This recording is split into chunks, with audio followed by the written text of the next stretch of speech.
ლევან გაჩეჩილაძეს სამძიმრის წერილიც დაემშვიდობა ირაკლი რუხაძე. მეგობრის გამოსამშვიდობებელ ტექსტში თავდადებისა და შეუპოვრობის მაგალითები აქვს მოყვანილი, რომლითაც ლევან გაჩეჩილაძე ნაციონალური მოძრაობის რეჟიმს ებრძოდა.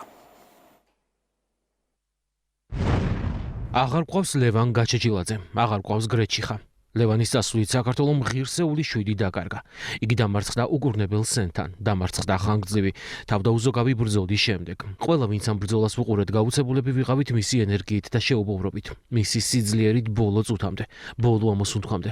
მხოლოდ ლევან შეეძლო ასეთი თავდადებით ებრძოლა.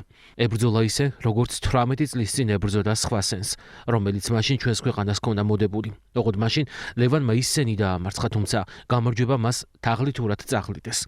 2008 წლის არჩევნების შემდეგ ბევრი ჩვენგანისთვის ლევანი იყო ჩვენი ქვეყნის პრეზიდენტი, საქართველოზე შეყვარებული მაგარი ბიჭი, რომელიც მრავალი მცდელობის მიუხედავად ვერ გატეხა ძლიერმა და ბოროტმა ძალამ, ვერ გატეხა ვერც ფიზიკურად და ვერც მორალურად.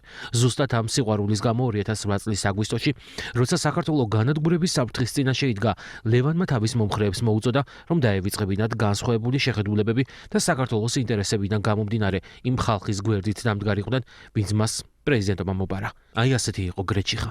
სიცოცხლის ბოლომდე, მაშინაც კი როცა ძალიან სუსტად იყო საქართველოზე ფიქრობდა. სანამ სიარული შეეძლო, კვირაში რამდენჯერმე მოდიოდა ჩემთან ოფისში და იქ მყოფებს გვიხსნიდა, თუ რა გავლენა ექნებოდა საქართველოზე ამა თუ იმ მნიშვნელოვან მოვლენას. რაც მთავარია, თავის თავს სულ ხედავდა ამ მოვლენების თანამონაწილედ და ამით ჩვენს გვაჯერებდა, რომ ავადმყოფობა ვერაფერს დააკლებდა. ლევანი უზომოდ დააკლდება თავის ოჯახს და დაგვაკლდება მის მეგობრებს, მაგრამ ის ასევე ძალიან დააკლდება ჩვენს თბილისს და ჩვენს საქართველოს. თბილისს ხომ განუმეორებელ პედს და შარმს ლევანისნაირი ხალხი აძლევს. ხოლო საქართველოს იმიტომ, რომ მაშინაც კი როცა ლევანი აღარ იყო აქტიურ პოლიტიკაში, მხოლოდ მისი არსებობაც კი აკავებდა ბევრ ცუდ განზრახვასა და იმპულსს.